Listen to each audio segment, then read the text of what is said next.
Hello hi everyone, welcome to Manimurthy YouTube channel. ಇವತ್ತಿನ ವಿಡಿಯೋದಲ್ಲಿ ನಾನು ಮನೇಲೇ ಇರ್ತಕ್ಕಂಥ ಸಿಂಪಲ್ ಆಗಿರ್ತಕ್ಕಂಥ ಇಂಗ್ರೀಡಿಯೆಂಟ್ಗಳನ್ನ ಉಪಯೋಗಿಸ್ಕೊಂಡು ಯಾವ ರೀತಿ ತಾಮ್ರ, ಹಿತ್ತಾಳೆ, ಬೆಳ್ಳಿ ಪಾತ್ರೆಗಳನ್ನ ತೊಳೆಯೋದು ಅಂತ ತೋರಿಸ್ಕೊಡ್ತಾ ಇದ್ದೀನಿ. ಈಗ ನೀವೇನು ವಿಡಿಯೋದಲ್ಲಿ ನೋಡ್ತಾ ಇದ್ದೀರಾ, ಒಂದು ಸ್ವಲ್ಪ ನಿಂಬೆಹಣ್ಣು, ಹಾಗೆ ಒಂದು ಸ್ವಲ್ಪ ಸೋಪಿನ ಪುಡಿ, ಎಮ್ಸೆಂಡು ಮತ್ತು ಹಳೆ ಹುಣಸೆಹಣ್ಣು, ಇಷ್ಟು ಎಲ್ಲರ ಮನೇಲಿ ಇದ್ದೇ ಇರುತ್ತೆ ಇದೆಲ್ಲ ಐಟಮ್ಗಳು. ಇವುಗಳನ್ನ ಉಪಯೋಗಿಸ್ಕೊಂಡು ಯಾವ ರೀತಿ ಪೂಜೆ ಪಾತ್ರೆಗಳನ್ನ ತೊಳಿಬೋದು ಅಂತ ತೋರಿಸ್ಕೊಡ್ತಾ ಇದ್ದೀನಿ. ಆ ಮೂರನ್ನು ಕೂಡ ಏನು ನಾನು ತೋರಿಸಿದ್ದೆ, ಎಮ್ಸೆಂಡು, ಹುಣಸೆಹಣ್ಣು, ನಿಂಬೆ ರಸ ಮತ್ತು ಸೋಪಿನ ಪುಡಿ, ಈ ಮೂರನ್ನು ಕೂಡ ಒಂದು ಸ್ವಲ್ಪ ನೀರು ಹಾಕ್ಕೊಂಡು ಹುಣಸೆಹಣ್ಣು ನೆನೆಯೋವರೆಗೂ ಒಂದು 5 ನಿಮಿಷ ಇಲ್ಲ 1-2 ನಿಮಿಷ ಅದನ್ನು ಬಿಟ್ಕೊತಾ ಇದ್ದೀನಿ. ಅಷ್ಟೊತ್ತಿಗೆ ಬೇರೆ ಪೂಜೆ ಪಾತ್ರೆಗಳಿರೋ ಅಂಥವನ್ನೆಲ್ಲ ತೊಳ್ಕೊತಾ ಇದ್ದೀನಿ. ನಿಜವಾಗ್ಲೂ ಯಾವುದೇ ರೀತಿ ಪ್ರೆಷರ್ ಹಾಕ್ತೇನೆ ಎಷ್ಟು ನೀಟಾಗಿ ಕ್ಲೀನ್ ಆಗುತ್ತೆ ಅಂತ ನೀವು ಈ ವಿಡಿಯೋದಲ್ಲಿ ನೋಡ್ಬೋದು.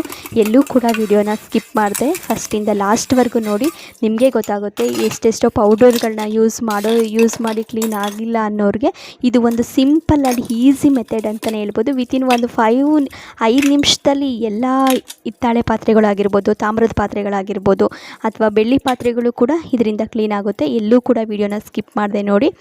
ಹಾಗೆ ನಮ್ಮ ಚಾನಲ್ಗೆ, ಮಣಿಮೂರ್ತಿ ಯೂಟ್ಯೂಬ್ ಚಾನಲ್ಗೆ ಸಬ್ಸ್ಕ್ರೈಬ್ ಆಗಿ, ಹಾಗೆ ಈ ವಿಡಿಯೋಗೆ ಒಂದು ಲೈಕ್ ಮಾಡಿ, ಹಾಗೆ ಈ ವಿಡಿಯೋ ಬಗ್ಗೆ ನಿಮಗೆ ಏನು ಅನ್ನಿಸ್ತು ಅಂತ ಕಮೆಂಟ್ ಮಾಡಿ ತಿಳಿಸಿ. ಎಲ್ಲೂ ಕೂಡ ವಿಡಿಯೋನ ಸ್ಕಿಪ್ ಮಾಡಿದೆ ನೋಡಿ. ದಯವಿಟ್ಟು ಹೊಸ ಸಬ್ಸ್ಕ್ರೈಬರ್ ಯಾರಾದರೂ ಇದ್ದರೆ, ಹೊಸದಾಗಿ ವಿಡಿಯೋನ ನೋಡ್ತಾ ಇದ್ದರೆ ದಯವಿಟ್ಟು ಸಬ್ಸ್ಕ್ರೈಬ್ ಮಾಡ್ಕೊಂಡು ವಿಡಿಯೋನ ನೋಡಿ. Thank you so much.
ನೋಡಿದ್ರಲ್ಲ ಯಾವ ರೀತಿ ಕ್ಲೀನ್ ಆಗುತ್ತೆ ಅಂತ. ಈಗೇನು ಸ್ವಲ್ಪ ವಿಮ್ ಜೆಲ್ ಇತ್ತು, ಅದರಲ್ಲೇ ಒಂದು ಸ್ವಲ್ಪ ವಾಶ್ ಮಾಡ್ಕೊತಾ ಇದ್ದೀನಿ ಅಷ್ಟೇ. ಜಿಡ್ಡೇನಾದರೂ ಇದ್ದರೆ ಹೋಗಲಿ, ಕ್ಲೀನ್ ಆಗಲಿ ಅಂತ ಅಷ್ಟೇ. ಅದನ್ನು ಬಿಟ್ಟರೆ ಮತ್ತಿನ್ನೇನಿಲ್ಲ. ಇದ್ರ ಅಷ್ಟೂ ಕೂಡ ಹಿಂಗೆ ಸ್ವಲ್ಪ ಸ್ಕ್ರಬ್ಬರಲ್ಲಿ ವಾಶ್ ಮಾಡ್ಕೊಂಡು ಆದ ನಂತರನೇ ನಾನು ಏನು ಮಾಡ್ಕೊಂಡಿದ್ದೆ, ಇದು ಪೌಡ್ರನ್ನ ಮಿಕ್ಸರ್ ಏನು ಮಾಡ್ಕೊಂಡಿದ್ದೆ, ಹುಣಸೆಹಣ್ಣು, ನಿಂಬೆ ರಸ ಮತ್ತು ಎಮ್ಸೆಂಡು, ಹಾಗೆ ಸೋಪಿನ ಪುಡಿ. ಎಮ್ಸೆಂಡ್ ಇಲ್ಲ ಅಂದರೆ ಕೆಮ್ಮಣ್ಣು ಕೂಡ ಉಪಯೋಗಿಸ್ಬೋದು, ಬಟ್ ಎಮ್ಸೆಂಡೇ ಬೆಟರ್ ಅಂತ ನನಗನ್ನಿಸ್ತು. ನೈಸಾಗಿ ಅದನ್ನು ಪೌಡ್ರು ಮಾಡಿ ಇಟ್ಕೋಬೇಕು. ಎಮ್ಸೆಂಡನ್ನು ಹಿಟ್ಟು ಥರ ಪೌಡ್ರು ಮಾಡಿ ಇಟ್ಕೋಬೇಕು. ನೀವು ನೋಡ್ತಾ ಇರ್ಬೋದು ಈ ವಿಡಿಯೋದಲ್ಲಿ.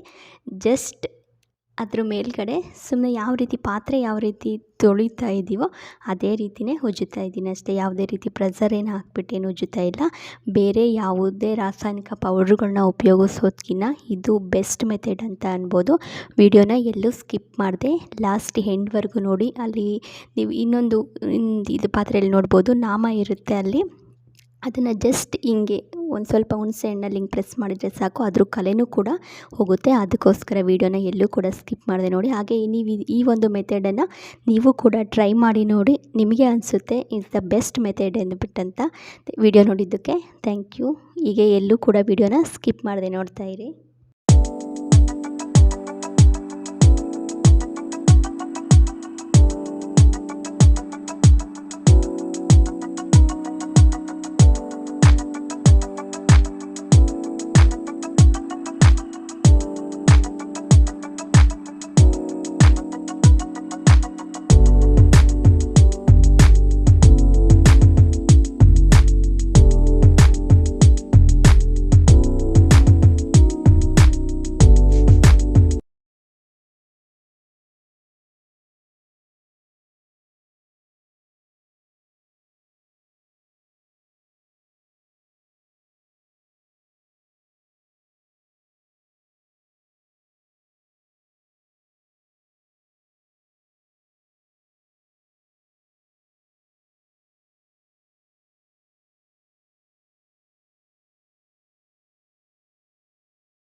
ನೋಡಿದ್ರಲ್ವ ಯಾವ ರೀತಿ ಕ್ಲೀನ್ ಆಯಿತು ಅಂತ ಅದಾದ ನಂತರ ಸಿಂಕನ್ನು ಕ್ಲೀನ್ ಮಾಡಿಕೊಂಡು ಈ ಶುಕ್ರವಾರ ಆಗಿರೋದ್ರಿಂದ ಸಿಂಕೆಲ್ಲ ಪೂರ್ತಿ ನೀಟಾಗಿ ವಾಶ್ ಮಾಡಿಕೊಂಡು ದೇವ್ರಿಗೆ ಶುಕ್ರವಾರದ ಪೂಜೆಗೆ ಏನು ರೆಡಿ ಮಾಡ್ಕೋಬೇಕೋ ಅದನ್ನು ಪಾತ್ರೆಗೆ ಲಕ್ಷ್ಮಿ ಕೊಳಗಕ್ಕೆ ಮತ್ತು ಇನ್ನೊಂದು ಕಳಸಕ್ಕೆ ನೀರು ತುಂಬಿಸ್ಕೊಂಡು ರೆಡಿ ಮಾಡ್ಕೊಂಡು ಶುಕ್ರವಾರದ ಪೂಜೆಗೆ ರೆಡಿ ಮಾಡ್ಕೊಳ್ತಾ ಇದ್ದೀನಿ.